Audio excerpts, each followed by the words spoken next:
I was born in Florida, and I moved to Georgia when I was 7, and then I lived there until I was 17. I think growing up in a small town where I was not really exposed to a lot of different kind of people. Everyone has a sort of similar background or a similar ideas or viewpoints or religion. Music, in a way, provided me with an outlet to reach beyond that. And ever since I left my hometown, I was attracted to large cities.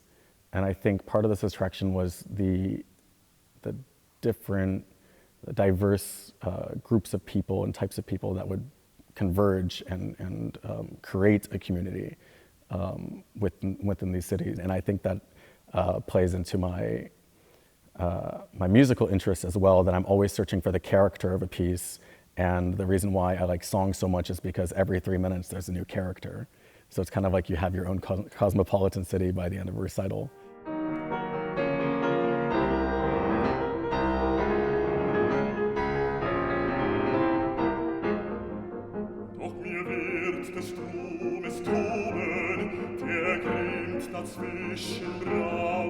As a pianist and as a singer, you're changing you're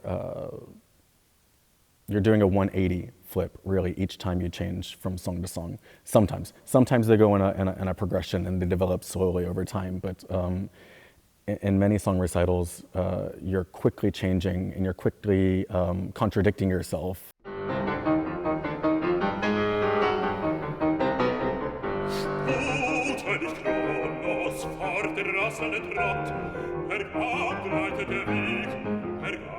I like to create cycles out of unrelated pieces, in a way.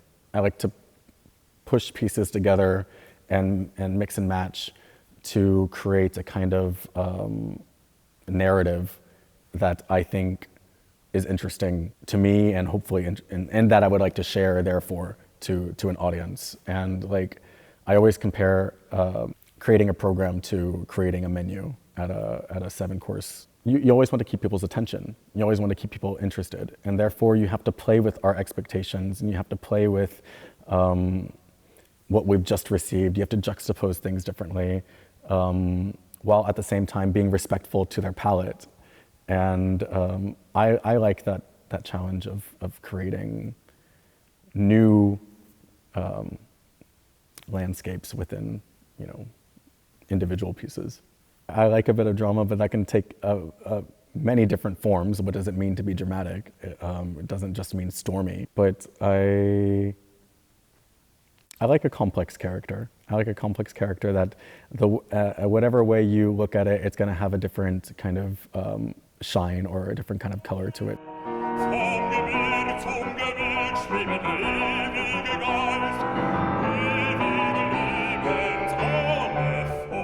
I love hearing dissonance or like between the voice and the piano and the vibrations of the two mixing in a way that I don't find as satisfying in other instrumental pair-ups. There's just something for me about the combination of the piano and the voice on a vibrational level that I find is super sensual and beautiful. And I like exploring that in contemporary music very much. I like exploring different aspects of the piano other than just the hammers and hitting the strings, but actually playing inside the piano or playing on the wood or using a yarn mallet to hit the piano with and seeing what happens, or even the pianist speaking or yelling or shouting or singing themselves in the pieces. And that kind of interaction is also, I think, really exciting.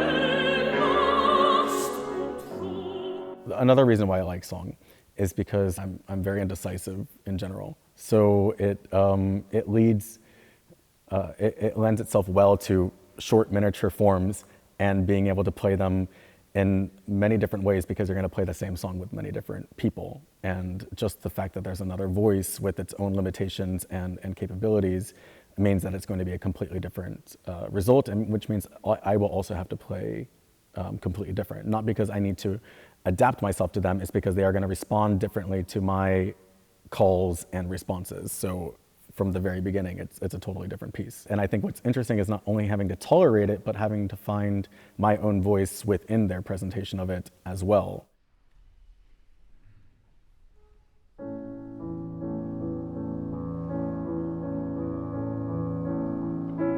When I look through a piece for the first time, I'm not the person that turns to the poetry first. I'll look at the piano part first. And it's really interesting to get to know a piece through its harmony, through its melodic contour, through its rhythm, and have an idea of what's going on.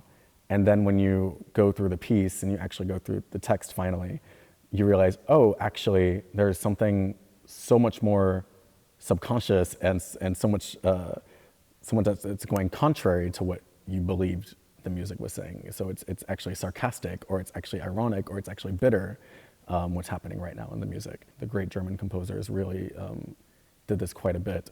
And so it can really throw you off if you just look at the piano part as creating the world, because actually it can create the opposite world in which you're reacting to, rather than the world that you're playing into. So, I mean, I do like to imagine in some kind of grandiose sense that the piano creates the sound world in which we all live in which the singer reacts to, and either reacts positively or negatively or in opposition or along with.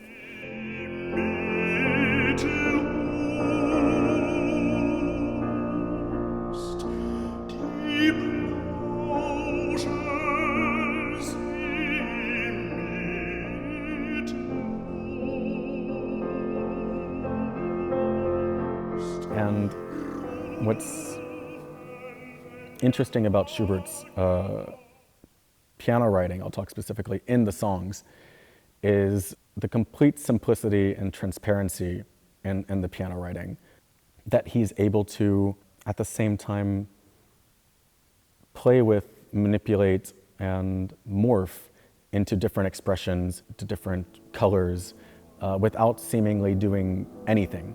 But all of a sudden it has an entirely different meaning by the end of the piece.